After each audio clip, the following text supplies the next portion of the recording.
Welcome, everyone. Today, we're joined by Brandon Yan, Executive Director at Out on Screen, an organization on a mission to illuminate, celebrate, and advance queer lives through film, education, and dialogue. Brandon, thanks so much for joining us today and for taking time to talk to us about your experiences working with Enkel. Of course. Thanks for having me. So you initially started working with Enkel in January of 2021, and you use Enkel for bookkeeping, accounts payable, and controllership services. So to kick things off, why don't you tell me a bit about Out on Screen? Sure. So Out on Screen, like you said, our mission is fantastic. And we try to pursue our mission through our two programs, one being the Vancouver Queer Film Festival, which turns 35 this August in 2023. Wow. And the Out in Schools program, which started in 2004. And so everything we do revolves around art and storytelling and the power that that has to shift and change culture, which ultimately, hopefully, leads to political and social change as well. Awesome. So tell me a bit about yourself and your background. Yeah, I am a COVID ED, so was appointed the executive director in the summer of 2020. Prior to that, I'd been actually Out on Screen since 2015. I started with Out in Schools doing I was the only program coordinator at the time, and then kind of moved through the ranks and eventually took over the organization during a global crisis, which was fun. And prior to Out on Screen, I worked in the nonprofit sector. I worked for a big foundation giving out money, and now I'm begging for money. So I've done both sides. And then I don't know, I found this sector not by any kind of traditional means, I guess, but I have a bachelor's degree in history, and then I also have a master's degree in urban studies. Yeah, it's a bit about me. Very good. Thank you. So what are some of the challenges that you guys were facing before you started working with Enkel? I mean, like any small nonprofit, at least, I think finding folks and services that work within your budget, and then also understanding kind of where we fall with kind of figuring out what our needs are was kind of the big first step. And I know that for me, one of my roles earlier before becoming executive director was deputy executive director, and so took over things like preparing our audits and working with our bookkeepers, and had always worked with kind of external folks who were working part-time for us, and we had someone who was internal before that, and then they left, and there was this whole like knowledge gap of like how we used to do things to the way things are moving towards, and so it was very unstable for a long time, and then also no kind of dedicated resourcing for it. And then it also, usually what happens in small organizations is that you can't typically hire. We don't have enough work for a full-time person. And so how do you try to find someone who can dedicate time within your budget? And so basically looked to external sources to help us with our needs, essentially. Very common challenging for the nonprofit sector. So what made you decide to outsource versus hire in-house? Even on a part-time basis? Yeah, I think for us, it was, again, I think for a long time, and I think a lot of organizations feel this as well, sometimes you try to hire for unicorn positions, right? So you try to post a job that's actually like 7 jobs in one, and you might find a candidate that's good at like 3 out of the 7 things. And so we decided to pivot away from that strategy. And so because I don't think it served people very well. I don't think it served the organization. I don't think it served the folks we were hiring. Had that kind of expectation. And so the logical course of action for us was to try to find external support, mostly because we didn't have the resourcing to upskill someone at the wages that we could offer, and also just really needed some folks with, institutional, sector-wide best practices, who knew what they were doing kind of on day one, right? So versus us trying to like support someone in that role, and we just didn't have the capacity, especially, during a pandemic. We were just kind of trying to figure things out ourselves. So it was really easy for us to try to make that choice of going external with this particular type of role. And also because it's a fairly common need, right? So we don't necessarily need someone to be an expert in us. They just need to be an expert in bookkeeping and controllership and whatnot. So, right. Yeah. And so, did you have any concerns or reservations about outsourcing this function at the onset? Yeah, I mean, I think we're the concerns I typically would have is just around, making sure folks do dedicate time to our needs. Things like accountability and workflow, and not having someone like in our work Slack channel being able to answer questions really quickly, and those kinds of concerns. But yeah, I think those were generally it. It's just, again, you don't get that kind of immediacy with an external consultant or an external an organization that you're working with. Mm-hmm. Okay. And so how did you find or even learn about Enkel to begin with?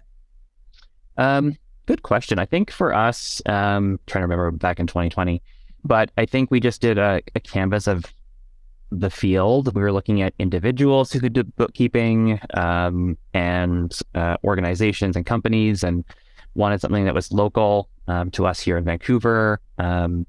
Just again, because sometimes working with external companies that are like on Eastern time or whatnot, it doesn't always work for us. And so, yeah, and then did some interviews, landed with Enkel. Perfect. Okay, so let's get into some of the meat. So what are some of the highlights of working with Enkel? I think for us, it's like you do have access to a broad range of expertise. It's been really nice working with the folks, specifically in the last, I think, 6 months or so. We've had some really great conversations about kind of like Enkel shoring up its like nonprofit practice. And so having folks dedicated to that type of operation has been really key for us because, that's who we are. And yeah, I think that's been really great. I think working together, I think both our organization and Enkel kind of go through similar life cycle phases of just like trying to figure out how we work together, how we work in the sector. I mean, Enkel being also its own business too, trying to figure out its footing in kind of the world it lives in.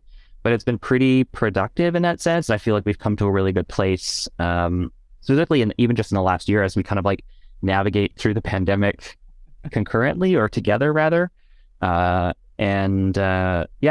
think most of my wishes are coming to fruition, which is great. Like it saves me time on things like reporting and figuring out like how I can be a better executive director to my staff and my board. So. And before working with Enkel, did you already have the technology in place, all the different systems that Enkel works within, or did they bring that to the table as well? So that was one of the things. So for us, we were using QuickBooks Online, so that was kind of already established for us. That was great. They were used to working with that system. And then what Enkel, I just forgot about this because it's been a while, but one of the great things was that Enkel primarily helped us with was our transition to digital.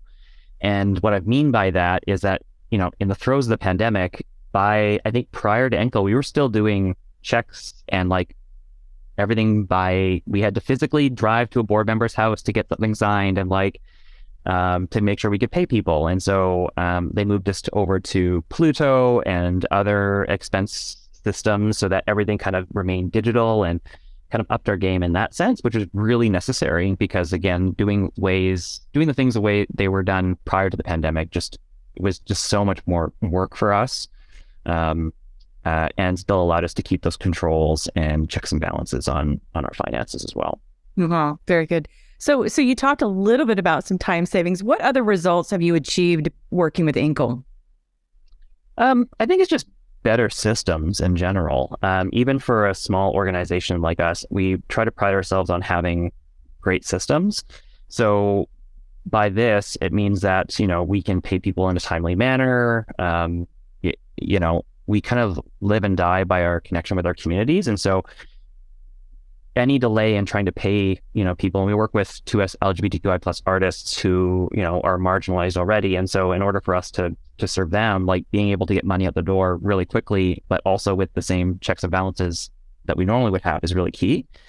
And I think that's been really great for us is just, again, having everything kind of organized in a great systemic way as well. And then working with them on like should we be doing it this way? Like being able to bounce those questions back and forth to folks who actually know what they're doing versus like, I think this is the way we're supposed to do it and we'll try it. But, again, talking with folks who know this stuff is good. Has it impacted the way you plan into the future at all? Has that sort of support been there to help you think forward at all? I mean, I think we've established essentially a good, not future-proof, but it's pretty good in the sense, again, the systems that we've been able to put in place with Enkel. Forward thinking, we're kind of getting to that now. I would say it was hard during the pandemic to think about too far into the future because we were so concerned with just kind of keeping the lights on and kind of making it through the toughest times. And so we're kind of just in that conversation now at Enkel, which is also really cool. So being able to produce reports or even just like suggestions on like forecasting and whatnot, and kind of like establishing what our systems might look like in the future is kind of like the sweet spot we're in right now. And are you guys facing an audit in the near future? We have our audit coming up at the end of this month. I think this is when we start. And so that's also been great. Our auditor sent a bunch of documentation and then Enkel's like, we've got all of this. Brandon, you do this. And I'm like, perfect. Perfect. That's awesome. So it sounds like there's been some support around time savings, perhaps some cost savings, certainly better planning and preparedness for things like audits. So that's great. So is there anything else you'd like to share about working with Enkel for other organizations that might be considering it? Yeah. I mean, I think like any relationship, it takes a bit of time and development. And this goes beyond Enkel as well. I think, understanding your needs is really key to the relationship and kind of asking for what you need. I mean, like any kind of external organization you're working with, you just got to be clear, as clear as you possibly can, so that you both can kind of succeed at the role that you're setting yourself up for. So, but yeah, I mean, and also things are never forever. So if you decide to change your mind later, that's okay too. But I mean, so far, it's been 3 years now. I can't remember what time is. So yeah. Awesome. Okay. Well, Brandon, thanks so much for sharing your story with us today. I know that other nonprofits will be interested to hear how you're outsourcing non-core roles and keeping everyone in your organization focused on your mission. So all the best to you and the team at Out on Screen. And thanks so much for talking to us today. Thank you.